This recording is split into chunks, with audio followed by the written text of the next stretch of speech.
เมืองมุลประโมกแขวงจำปาสักเปิดการแข่งขันสวงเฮือประเพณีประจำปี2025ขึ้นอย่างเป็นทางการด้วยบรรยากาศคึกคืนม่วนซื่น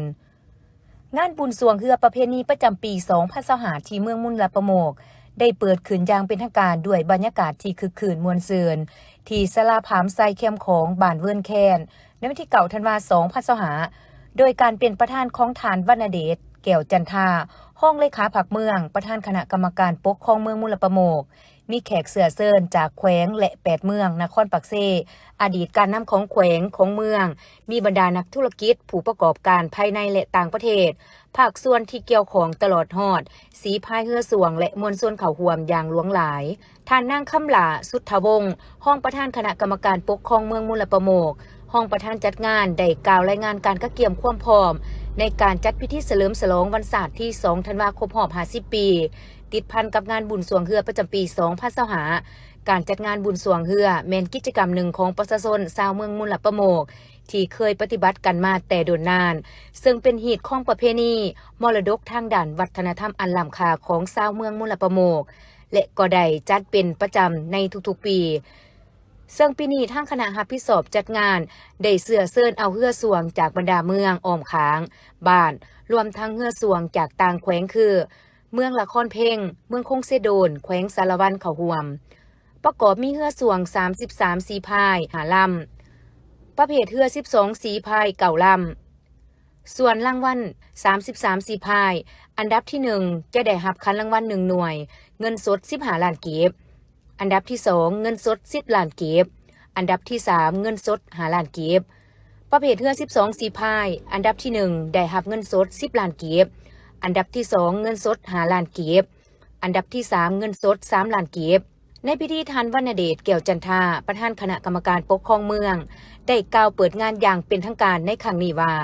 จุดประสงค์เพื่อเป็นการสืบทอดอนุรักษ์รักษาส่งเสริมทางด้านวัฒนธรรมอารยธรรมหีดของประเพณีของคนลาวมาแต่ดึกดำบรรพ์เว้าร่วมเว้าเฉพาะแม่นชาวเมืองมุลประโมกก็คือชาวแขวงจำปาสักพวกเฮาและส่องแสงถึงก่อนกำลังมหาสามัคคีของประชาชนภายในเมืองการจัดงานครั้งนี้ยังเป็นการประกอบส่วนกระตุกสุขอยู่บรรยากาศการซื้อขายจราจรสินค้าสร้างบรรยากาศการท่องเที่ยวภายในเมืองให้มีบรรยากาศคึกคืนฟดฟืนดึงดูดนักท่องเที่ยวทั้งภายในและต่างประเทศเข้ามาท่องเที่ยวภายในเมือง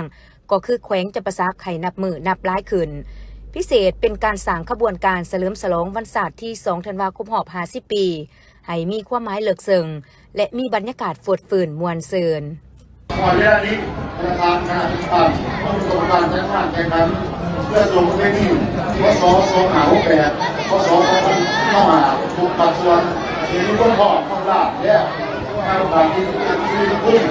นี้เกิดขึ้นได้ไม่ดีข้าพเจ้าตั้งหาคณะทำการใช้งานขอกล่าว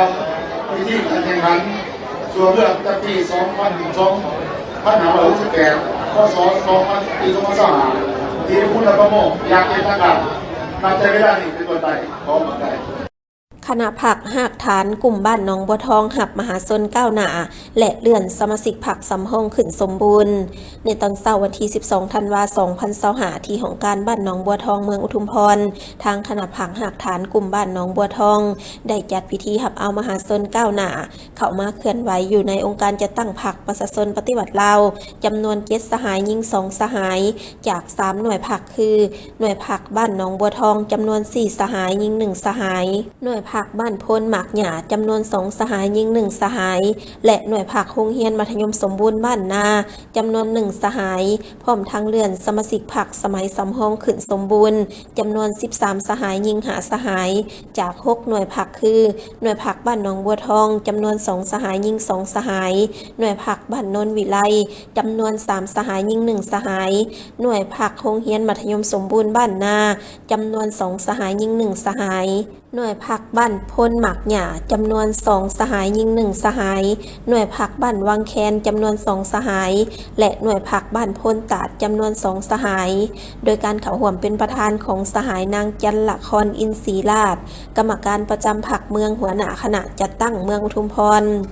ในพิธีมหาชนก้าวหน้า7สหายหญิง2สหายก็ได้ออกมายืนต่อหน้าเวทีจากนั้นสมาชิกพรรคสมบูรณ์ทั้ง2สหายจากแต่ละหน่วยพรรคก็ได้ผลัดเปลี่ยนกันผ่านจุดดีจุดอ่อนและข้อคงข้างของผู้เกี่ยวที่จะขอเขาเป็นสมาชิกพรรคประชาชนปฏิวัติลาวหลังจากนั้นสหายนางจุมมะลีเพ็งพัดจันทร์กรรมการพรรคเมืองเลขาคณะพรรคหากฐานกลุ่มบ้านหนองบัวทองก็ได้ผ่านมติของคณะประจำพรรคเมืองว่าด้วยการอนุมัติหับเอามหาชนก้าวหน้าเข้ามาเคลื่อนไหวอยู่ในองค์การจัดตั้งพรรคประชาชนปฏิวัติลาวพร้อมทั้งอธิบายรูปท่านผู้นำทุ่งซาดทุ่งผักและกาไม้เคียงคู่กันนี้ยังได้เลื่อนสมาชิกพรรคสมัยสำรองขึ้นสมบูรณ์จำนวน13สหายหญิง5สหายจาก6หน่วยพรรคคือหน่วยพรรคบ้านหนองบัวทองจำนวน2สหายหญิง2สหายหน่วยพรรคบ้านโนนวิไล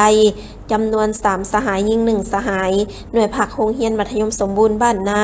จำนวน2สหายหญิง1สหายหน่วยพรรคบ้านพลหมักหญ้าจำนวน2สหายหญิง1สหายหน่วยพรรคบ้านวังแคนจำนวน2สหายและหน่วยพรรคบ้านพลตาดจำนวน2สหาย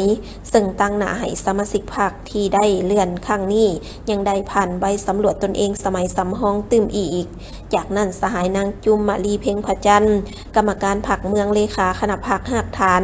กลุ่มบ้านหนองบัวทองได้ผ่านมติของคณะประจำพรรคเมืองว่าด้วยการอนุมัติเลื่อนสมาชิกพรรคสมัยสำรองขึ้นสมบูรณ์พร้อมทั้งมอบมติให้แต่ละสหายอย่างสมเกียรติอีกด้วย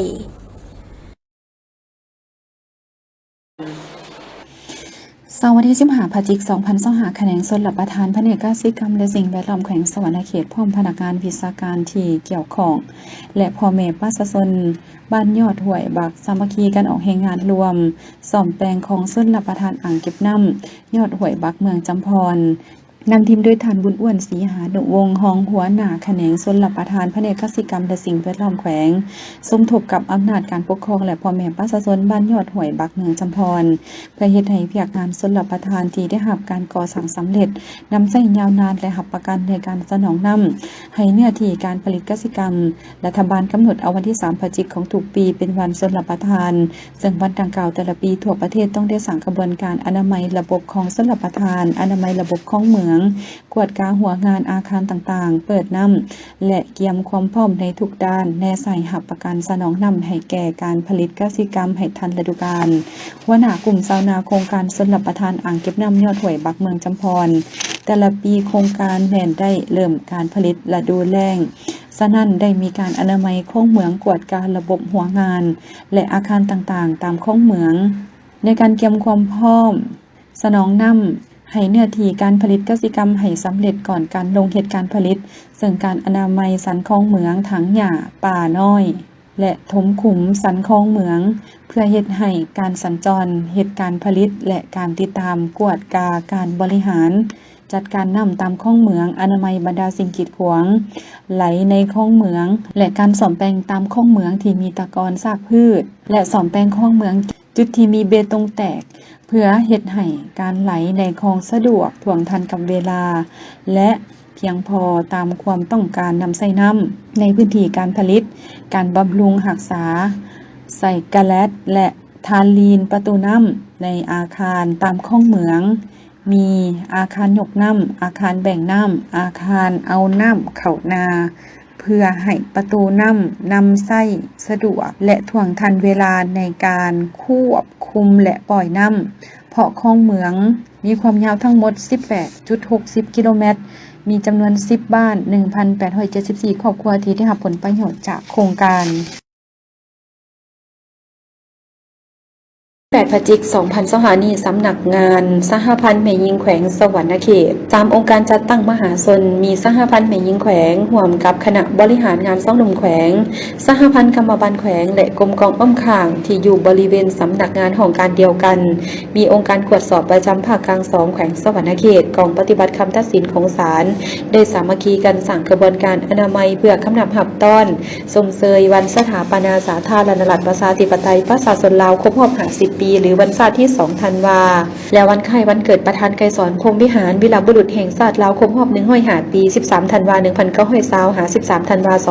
2025 ท่านนางดวงจันทร์แสนวิเศษรองประธานสหพันธ์แม่หญิงแขวงให้สัมภาษณ์ต่อผู้สื่อข่าวว่าพนักงานภายในสำนักงานองค์การได้สามัคคีกันอนามัยถางหญ้าร่วมมือกันตัดหญ้า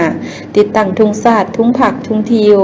และป้ายคำขวัญต่างๆพร้อมทั้งจัดแบ่งกำลังอนามัยพื้นที่ตัดหญ้าเก็บเศษขี้เหงื่อตามเส้นทางอ้อมรอบสำนักงานเพื่อสร้างให้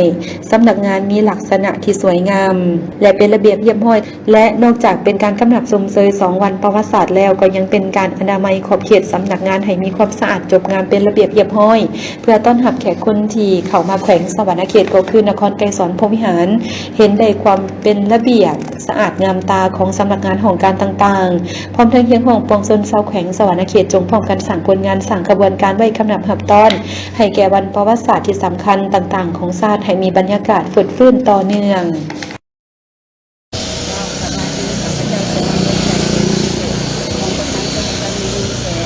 วันนี้แม่พวกเราได้สั่งกระบวนการเพื่อต้อนรับ2 วันประวัติศาสตร์ที่สำคัญของชาตินี่ค่ะคือวันชาติที่2 ธันวาคม50 ปีและวันคล้ายวันเกิดประธานกสมบริหารครบรอบ100 ปีซึ่งการสั่งกระบวนการให้พวกเราในมือนี้ก็มีองค์การจัดตั้งมหาชนกรรมบาลชาวหนุ่มแม่ยิงและก็องค์การตรวจสอบแห่งรัฐมียุติธรรมแผนกยุติธรรมและก็สถานภูมิเก่าเนาะที่อยู่ในของพวกเราและวันสำคัญต่างๆนี้ในพวกเราจะอยากเชิญชวนแห่งห้องชาวแขวงสวรรณเขตโดยเฉพาะประชานครไกรสอนพรหมวิหารรวมให้ความใจกันสั่งกระบวนการเพื่อต้นทาง2 วันประวัติศาสตร์ที่สำคัญของชาติเราเจ้านาเวียกที่เขาเฮ็ดอีเด้มีเห็นยังแน่อยู่ในนี้เนาะที่พวกเราได้สั่งกระบวนการนี่ก็แม่นติดบุงคิวเนาะทุ่งสาดทุ่งผักแล้วก็ตัดหญ้าทาสีเนาะอยู่นะคะ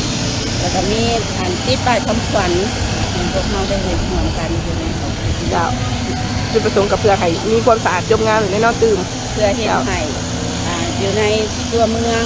นครไกรสอนพรหมวิหารหรือว่าแขวงสวรรณเขตของพวกเราสำนักงานองค์การที่พวกเราสังกัดอยู่ให้มีความสะอาดสวยงามแขกไปให้มาและสำคัญอีกอันหนึ่งก็เป็นหนึ่งในบุญนมัสการพระธาตุเองครั้งนี้เพราะว่าทุกภาคส่วนจะมาร่วมชมการแสดงหรือว่าการเปิดงานอย่างยิ่งใหญ่เพราะฉะนั้นเป็นเชิญชวนชาวนครไกรสอนพรหมวิหารหรือว่าชาวแขวงสวรรณเขตของพวกเรา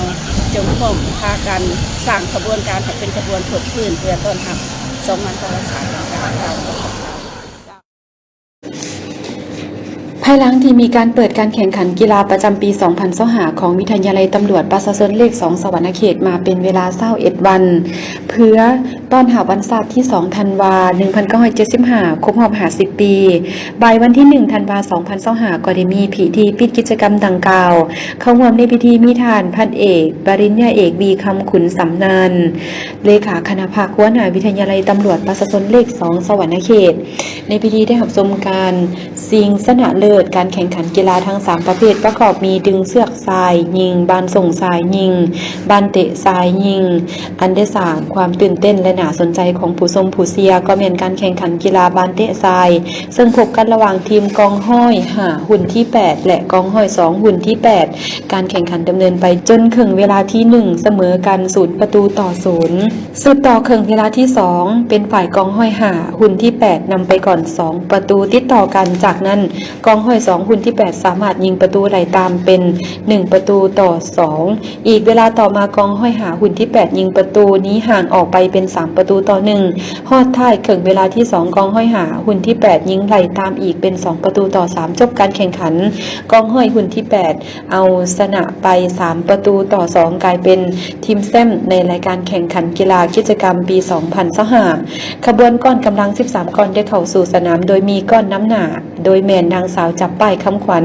ก้อนพนักงานครูอาจารย์ก้อนกรรมการตัดสินตามด้วยกองห้อย1หุ่น7แขนง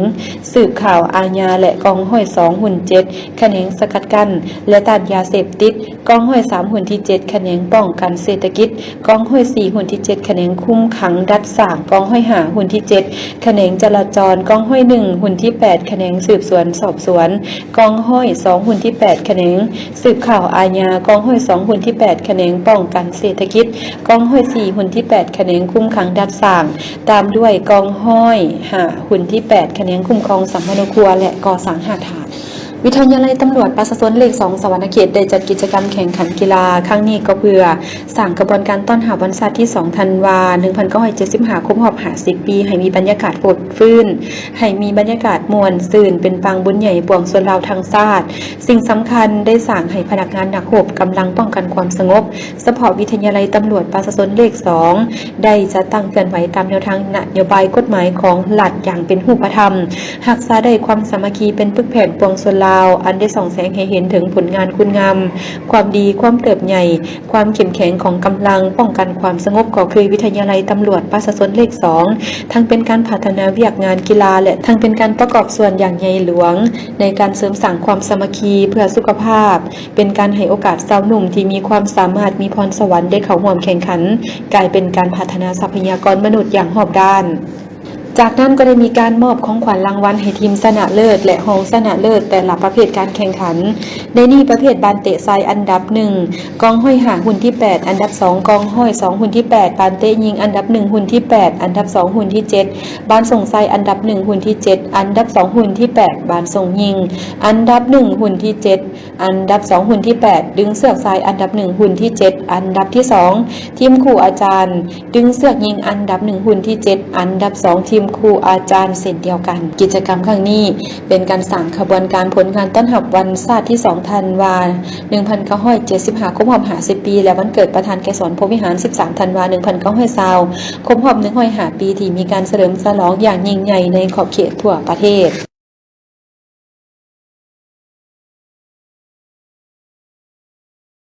ในแผนพัฒนาเศรษฐกิจสังคมเมืองสระบุรีโดยเฉพาะแม่นเวียกงานส่งเสริมการผลิตกสิกรรมเป็นสินค้าเพื่อสร้างรายรับให้แก่ประชาชนวันที่1ธันวาคม2025องค์การปกครองเมืองจึงได้สมทบกับสมาคมธุรกิจกสิกรรมลาวหรือสมาคมผลิตและปรุงแต่งกสิกรรมลาวลงเผยแผ่นโยบายส่งเสริมการผลิตสาลีแข็งหรือสาลีอาหารสัตว์ภายใต้นโยบายรูปแบบ 2+3 อยู่บ้านกองปทุมวันโดยมีอำนาจการปกครองและประชาชนบ้านกองปทุมวันทานคำเหลื่อมและบ้านบึงสร้างเขาหอมหับฟังในกองประชุมฐานสุบินหลวงด้วงประธานคณะกรรมการปกครองเมืองก็ได้มีคำเห็นโอลมโดยย่อยกให้เห็นถึงท่าแหงและความเป็นไปได้ในการผลิตสาลีแข็งให้เป็นสินค้ายุคเขตเมืองสระบุรีจากนั้นท่านมณีรัตน์สาศรีดาวงศ์ตั้งหน้าสมาคมก็ได้อธิบายเกี่ยวกับนโยบายสมาคมและขอเทคนิคการปลูกสาลีแข็งการส่งเสริมจะปฏิบัติในรูปแบบ